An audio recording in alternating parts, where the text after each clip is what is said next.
Coffee with Christ. സന്ധ്യ പ്രാർത്ഥന കേരള സഭയിലെ മഹത്തായ ഒരു പാരമ്പര്യമാണല്ലേ. സഭാ വ്യത്യാസമില്ലാതെ എല്ലാവരും ചെയ്യുന്ന ഒരു മഹത്തായ പാരമ്പര്യം. സന്ധ്യ ആകുമ്പോൾ നമ്മുടെ അപ്പനും മക്കളും അമ്മാമ്മയും അപ്പാപ്പനും വീട്ടിലുള്ള എല്ലാ അംഗങ്ങളും ഒരുമിച്ച് ഒരിടത്ത് വന്നിരുന്ന് സൃഷ്ടാവായ ദൈവത്തെ പാട്ടുപാടി ആരാധിക്കുകയും സ്തുതിക്കുകയും നന്ദി പറയുകയും ചെയ്യുന്ന ഒരു മഹത്തായ പാരമ്പര്യം. ഇനി കുറച്ചുനാൾ കഴിയുമ്പോൾ ഈ പാരമ്പര്യം സഭയ്ക്ക് ഉണ്ടാകുമോ, അല്ലെങ്കിൽ ഇത് പഴയ പാരമ്പര്യം എന്ന് പറയുമോ എന്ന് അറിയത്തില്ല. ഇന്നത്തെ ചില രീതികളൊക്കെ കാണുമ്പോഴത്തേക്ക് അങ്ങനെയൊക്കെ തോന്നുന്നുണ്ട്. എങ്കിലും ഇന്നും നമ്മുടെ മിക്ക വീടുകളിലും മിക്ക ഇടത്തും സ്ഥിരമായിട്ട് മാറ്റമില്ലാതെ തുടരുന്ന ഒരു മഹത്തായ പാരമ്പര്യം തന്നെ ഇത്. കുടുംബം സന്ധ്യയ്ക്ക് ഒന്നിച്ച് ദൈവത്തോടൊപ്പം ഇരിക്കുന്ന പാരമ്പര്യം ഉൽപ്പത്തി 3:8 തുടങ്ങിയെന്നാണ് ചിലരുടെ അഭിപ്രായം.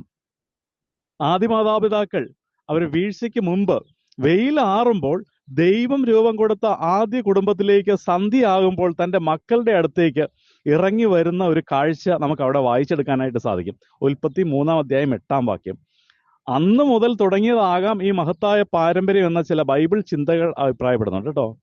ഉൽപ്പത്തി മുതൽ സന്ധ്യ എന്ന് പറയുമ്പോൾ ഒരു പുതിയ തുടക്കം അല്ലെ. ഉൽപ്പത്തിയിൽ നമ്മൾ ഇങ്ങനെ വായിക്കുന്നുണ്ട്, സന്ധ്യയായി ഉഷസ്സായി 1-ാം ദിവസം. തിരിച്ചല്ലല്ലോ, ഉഷസ്സായി സന്ധ്യയായി, പ്രഭാതമായി സന്ധ്യയായി എന്നല്ല, സന്ധ്യയായി ഉഷസ്സായി. അപ്പൊ സന്ധ്യ എപ്പോഴും ഒരു പുതിയ തുടക്കത്തിന്റെ ഇതാണ് ബിബ്ലിക്കലായിട്ട് നമുക്ക് കാണാനായിട്ട് സാധിക്കുന്നത്. Sunset is A promise of new beginning. അതുകൊണ്ട് യഹൂദ പാരമ്പര്യത്തിൽ സന്ധ്യ എന്ന് പറയുന്നത് ഒരു ദിവസത്തിന്റെ തുടക്കമായിട്ട് അവർ കണക്കാക്കുന്നു. ദുഃഖവെള്ളിയാഴ്ച നമ്മൾ ഇങ്ങനെ വായിക്കുന്നുണ്ടല്ലേ, സാബത്ത് ആരംഭിച്ചിരുന്നത് കൊണ്ടും കല്ലറ അടുത്തായിരുന്നത് കൊണ്ടും സന്ധ്യ എന്ന് പറയുന്നത് ഒരു ദിവസത്തിന്റെ ആരംഭം. അന്നത്തെ സാബത്തിന്റെ ആരംഭം അന്നത്തെ സന്ധ്യയായി. വെള്ളിയാഴ്ച വൈകിട്ട്, ശനിയാഴ്ച സാബത്താണ്, വെള്ളിയാഴ്ച സന്ധ്യ മുതൽ ആ സാബത്ത് ആചരിക്കുന്നു എന്ന് അവിടെ വായിച്ചെടുക്കാനായിട്ട് സാധിക്കും. ലൂക്ക 24 എമാവൂസിലേക്ക് പോയ ശിഷ്യന്മാർ സന്ധ്യയ്ക്ക് യേശുവിനോട് പറയുന്ന ഒരു കാര്യമുണ്ട്, ഞങ്ങളോട് കൂടെ വസിക്കുക, നേരം വൈകുന്നു, പകൽ അസ്തമിക്കാറായി. അതുകൊണ്ട് അവൻ അവരോട് കൂടെ താമസിക്കാനായിട്ട് കയറി. അത്രയും നേരം കൂടെ നടന്നിട്ടും തിരിച്ചറിയാത്തവനെ ഈ സന്ധ്യയിൽ അവനോടൊപ്പം ഭക്ഷണത്തിരുന്നപ്പോൾ അവർ തിരിച്ചറിയുന്നതായിട്ട് കാണാം. നമ്മുടെ സന്ധ്യകളും കൂടെ വസിക്കുന്നവനെ കൂടുതൽ തിരിച്ചറിയുന്നതിനായി നമ്മുടെ ഉൾക്കണ്ണുകൾ തുറക്കപ്പെടുന്ന സമയമായി മാറട്ടെ നമ്മുടെ ഓരോ സന്ധ്യാ നമസ്കാരങ്ങളും. വിശാലമായി ചിന്തിച്ചാൽ സൃഷ്ടാവും സൃഷ്ടിയും കൂടുമ്പോൾ, അതെ, കൂടുമ്പോൾ ഇമ്പമുള്ളതാണ് കുടുംബം. മനുഷ്യൻ ഒന്നിച്ച് ഒരു കൂരയുടെ കീഴിൽ കൂടുമ്പോൾ, ഒരു കൂട്ടായ്മയിൽ സൃഷ്ടാവും നമ്മൾ സൃഷ്ടിയും ഒന്നിച്ച് കൂടുമ്പോഴല്ലേ ഈ യഥാർത്ഥ ഇമ്പം. കൂടുമ്പോൾ ഇമ്പമുള്ളതാകട്ടെ കുടുംബം. The family that stay together, pray together, stays together. The family that pray together, stays together.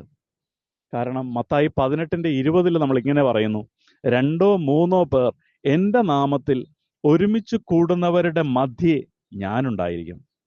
അങ്ങനെയാണെങ്കിൽ സങ്കീർത്തകൻ അതിനോട് ചേർന്ന് പറയുന്നു 34:7 കർത്താവിൻ്റെ ദൂതൻ ദൈവഭക്തരുടെ ചുറ്റും പാളയമടിച്ച് അവരെ സംരക്ഷിക്കുന്നു. സന്ധ്യാപ്രാർത്ഥനയുടെ സന്ദേശം ഇതാണ്, അന്ധകാരമാകും മുൻപേ ദൈവത്തെ കൂട്ടുപിടിക്കുന്നതിൻ്റെ പ്രാധാന്യം. അവർക്ക് ഭയമില്ല, നിരാശയില്ല, കാരണം കൂടെയുള്ളവൻ ശക്തനാണ് എന്ന ബോധ്യം.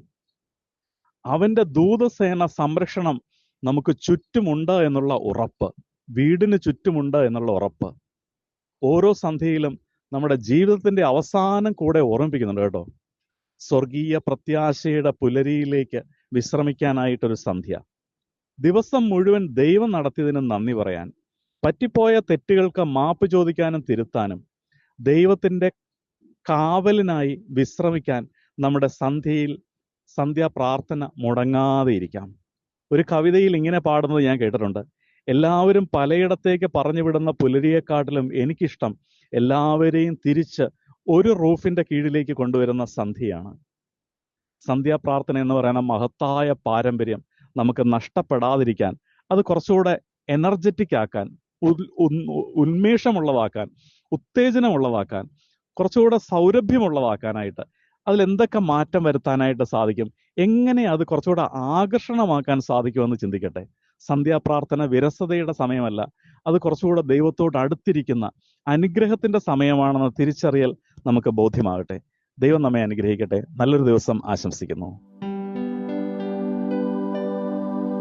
സന്ധ്യായി വേളയിൽ കർത്താവേ നിൻ തിരുമുൻപിൽ വന്നിടുന്നു ഞാൻ.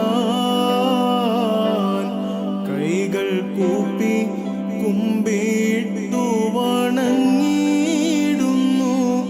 എൻ്റെ പ്രാർത്ഥന കേൾക്ക